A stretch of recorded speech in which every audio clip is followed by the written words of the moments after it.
Cheers, mate. Welcome to the 19th installment of How the Hell Am I Supposed to Live? Recently renamed. The past few episodes have just been me riffing, and this is also going to be just me riffing. There's no change. The initial ones were in conversation format with me and a buddy. We've since moved across the country from each other. So now it's just me rambling and me just saying words, alright? Ultimately what I'm trying to do with this is we're all just trying to live better lives, right? I think every single person alive is trying to live a better life. I guess I would hope so, right? If they're not, I don't know, jump off a bridge or something. But for the most part, I think most people are trying to live better lives, trying to improve in some capacity. And even if it seems like other people are not moving in that direction, what I've noticed is that it's almost always a conflict of miscommunication. There's just, you don't see eye to eye on the same thing, and the way you get to a better life is not the same way. However, both people do in fact want to live a better life. Chris Voss, FBI negotiator, dude, his book, Never Split the Difference, chef's kiss. That book is magnificent. And that's actually something he talks about as a negotiating tactic. Dude, apologies for the shadows. Yeah, I just didn't feel like getting more lights. So I'm chilling in this weird lamp. I literally got a lamp that I'm using and these blue sick lights. I don't care. Deal with it. It should be the words that matter anyways, not the quality of the video. It should be the quality of the words and the content of what I'm saying over how pretty my face is in the video. Although my face is very pretty, so I got that going for me. I don't even know where I was. Point being, Chris Voss, negotiation. You are able to, that's quite literally a negotiation tactic, is to pick a point in the future of which both parties agree upon and say, we are both going to want to, in 5 years, be alive and healthy. And then you work back from there because you're finding a common place that you guys both want. So how do you both get what both of you want? And this dude literally negotiated with armed criminals and stuff, like gun to head. So it's done me pretty well. I have not negotiated with any armed terrorists, but just in general, from what I've observed, it seems like almost all problems ever are a miscommunication. They just come down to two people or parties literally just not listening to each other or not understanding each other. Or both, dude. Most of the time, dude, I listen to conversations of people. It's just people saying words. It's just words, words, words, words, words, words, words, words, words. But most of the time, it's words. They're just, I'm like, why are you both talking? This is not how the conversation, words. It should be words, words, words, words. But it's words, words, words. I'm like, can y'all listen to each other, please? And so that's something I've definitely tried to be working on my own. Is genuinely, truly listening to people. That's the best way to literally get rid of conflict, is by just listening to another person. In the same book, Never Split the Difference, he talks about you have two parties. He had these two different parties, and they were at each other's throats. They wanted to fight each other. And he put them in the same room. He said, all right, y'all can fight each other. Y'all can do whatever you want. Do tar and feather this guy. I don't care. But before you do that, you have to be able to communicate clearly their argument to them. So basically, instead of just tarring and feathering, you have to be able to articulate their argument to them. Dude, what he found? These people literally wanted to kill each other. But what he found, once both parts parties articulated each other's argument, 0 people killed each other. 0. Because it wasn't a matter of disagreeing. It is a matter of disagreeing, but it's a matter of not understanding where the hell someone's coming from. Like, what the hell are you even saying? And most of the time, we don't even take the time to actually find out. Right now, I'm in charge of this. It's about a team of 20 or so.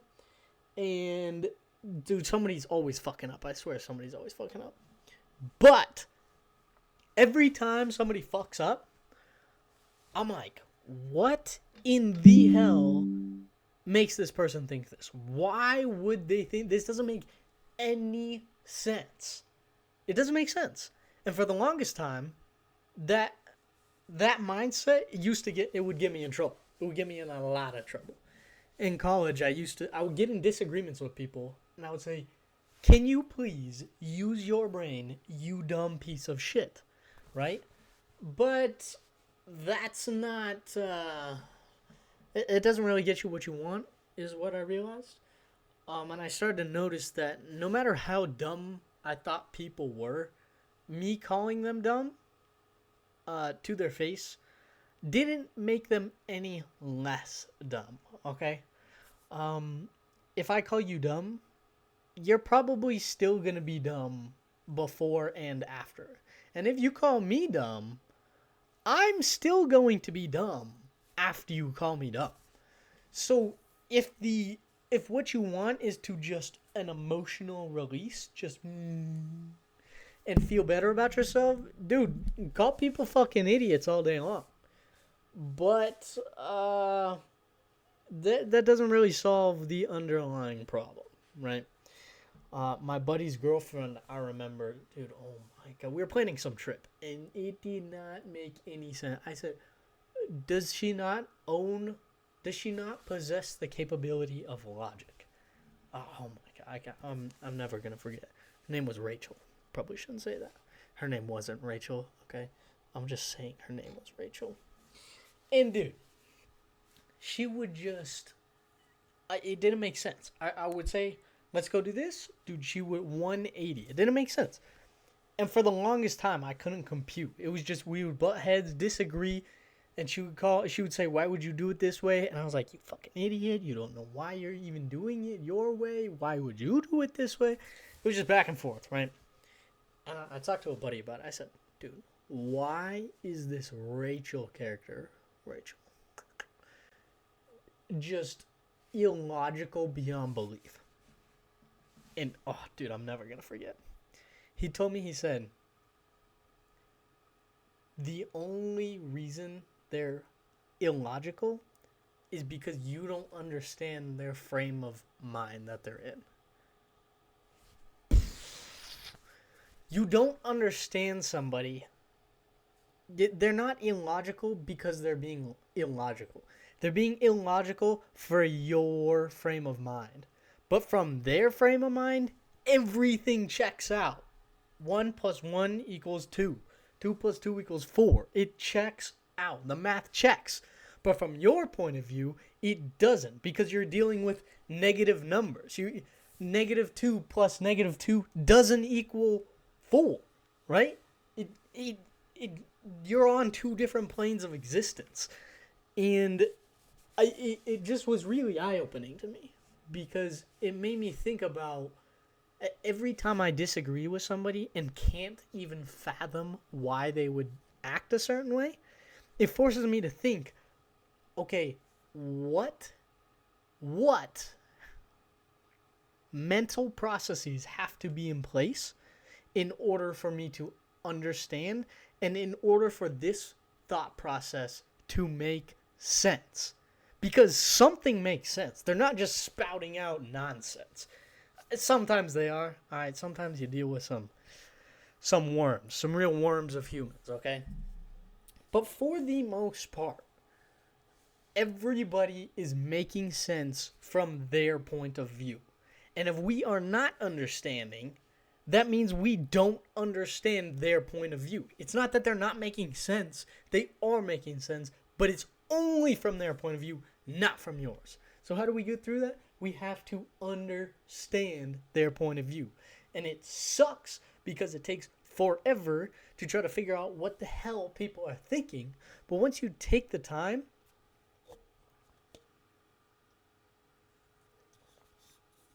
I don't know if you had this kombucha. Delicious. Once you take the time to actually understand where somebody's coming from, dude, your brain explodes because you realize all the reasons that somebody couldn't get something done, or the problems they were dealing with, or whatever bullshit they have to deal with is preventing it. It's not because they don't want to. It could be. It could be because they don't want to. But it's because they're running into issues, or for example, if you're driving, and I mean, this is just a famous fundamental attribution error. That's what they call it in psychology. And somebody cuts you off. They're just zooming, dude. They're zooming, and they cut you off, and they just keep zooming. And you're like, dude, fuck this guy. I'm going to throw a brick through his window. Throw him off a bridge. And you just want to lose your mind because you can't understand why somebody would do this. Well, joke's on us because they actually have a grandmother that is dying in the car currently, and they're going to the hospital. All right? So that's the little mental jujitsu that you can do, because we never know what issues people have, and their actions don't add up until we actually start to try to figure out, hey, why are this person's actions not adding up? Well, almost always there's going to be a reason. We just don't know it. And the more I started looking at this, after this conversation with my buddy and my buddy's girlfriend, after all this, and we looked at it and we said, after that, I started looking at every single situation, and I would realize there is always a reason why somebody acts illogically, and it's not illogical, it's logical from their point of view. You just don't know their point of view. And now, dude, my level of empathy has skyrocketed.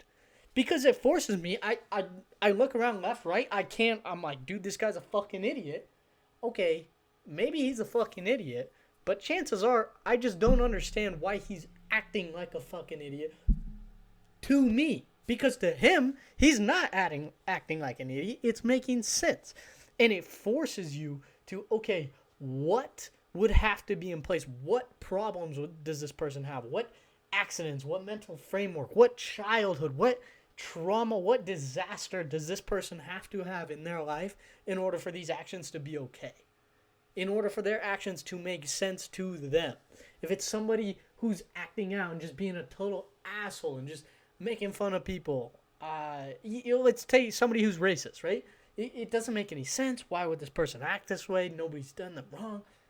Well, chances are they've grown up in this environment their whole lives. And everyone around them, yeah, fuck them, yeah, piece of shit, we hate them, yeah. And over and over and over for years, for their entire life, they probably have heard and experienced this. And once you think something, you are only going to have confirmation bias after the fact, or contributing to. So your opinions are only going to be reinforced. And so if you are not racist, right, to me, it makes sense to, if you see a racist, sure, it's infuriating, and I don't experience racism, right? I don't know if you could see my skin color. I'm not saying you can't, but to date, I haven't. But if you do interact with racists, like, to understand their frame of mind, it does not excuse it by any capacity, but it forces you to look and go, what the hell is wrong with this person? How could they even think these things? Oh, probably because for 40 years of their lives, this is all they've ever seen and known, and probably living in a racist community. And it opens the door for a little bit more empathy and a little bit more, oh, I see why this person's acting like an asshole. And I haven't dealt with racism firsthand, really, but I have dealt with assholes. And assholes, it's the same exact way. Why would this person treat me like such a fucking morsel of existence? Oh, probably because they don't even like themselves. They probably don't even enjoy their life, and the way that they feel value is by dogging on you. You know, it's just, people don't just act some way for no reason. There's a reason people act a certain way. There's a reason people act anyway. And it just takes an incredible amount of sympathy and empathy in it's not even being the bigger person. It's trying to figure out, it's almost like a little puzzle. It's like a game. Okay, what has to be in place for me to understand why this person's acting like a lunatic? Okay, well, maybe their wife left them. Maybe their child just got hit by a car. Maybe their golden retriever got eaten by an eagle, right? There's so many things that can go into it, and you just never know what people are going through. So if people treat you like shit, it also helps to put some distance and not make it so personal. Because somebody treats you like shit, it forces you to pause and go, dude, I didn't like that guy called me a fucking cement brick. He called me a cement brick, but he probably is going through it. All right, he probably got some stuff going on. And it really, it's almost like a little game that you can play to try to understand the minds of other people. And it just increases your empathy. It helps you understand other people. And in my personal experiences, also helps me navigate situations more positively, but also get what I want. Because if I'm just sitting here butting heads with people all day long, you're still not getting what you want. So if the end goal is for you to actually get what you want, it requires you to put the ego aside and say, okay, it's not that big of a deal. Why is this person acting like this? What's wrong? How can I help them? Because a lot of times it's just people honestly crying out for help. They just don't know how to ask it. So they call you a fucking worm licker or something. I don't know. It makes life a little bit easier. And it takes more time. It takes more energy. But once you pierce through, your understanding of the world just explodes. At least it has for me. And I guess tying it back to this team that I'm in charge of, dude, sometimes these people, oh my, I can't even imagine. Like, this dude's 30 years old, and they can't figure out how to sign some sheet. But then, if I were just, hey, why aren't you doing this? And just calming down on them, they're going to get defensive. They're going to go, fuck you. And they're still not going to want to sign. They might sign the paper, but it's only because they'll sign it, and then they're going to do everything to spite you and fucking wipe your feet out from underneath you. But once I take the time and I go, hey, man, what's going on with the paper? Is there a reason you weren't able to sign it? And I ask them, and I go, is there anything wrong? Is there anything preventing you? Every single time I've had an issue, there has been a reason that they've acted that way, that they haven't been able to sign it. Maybe there was difficulties. Maybe the paper was missing. Maybe whatever it is, there's always a reason that I found. And it's not always excusable, but it at least lets you identify the problem. Okay, I couldn't sign it because the door was locked, and then I didn't have the keys, and then, okay, cool. How do we get those things? How do we remove those barriers in the future? And it forces you to figure out a way to systematically eliminate these problems. So that miscommunication is ultimately the core of all problems. I'm trying this new little, it's a video, but this may turn into podcast format. This video is just for luxury, just so you can enjoy my beauty. But this is mostly just podcast material. I'm hope you enjoy the content. Hope you enjoy the ideas, the experience. Because ultimately, that's all we're trying to do is just live better lives. And I'm just trying to share what I know, share what I've experienced, and share what other people have experienced. I will leave you with a Lincoln quote that I don't have directly in front of me. But Lincoln said, "I very much do not like this man. I must get to know him," or something more eloquent than that. But that's the essence. If you don't understand somebody, you probably don't understand. If you don't like somebody, you probably just don't understand their point of view. Thanks. Let me know what you liked, didn't like. If you got ideas or topics that you want me to just ramble about, because I love rambling. But yeah, for now, signing off. How the hell am I supposed to live? Deuces. Mwah.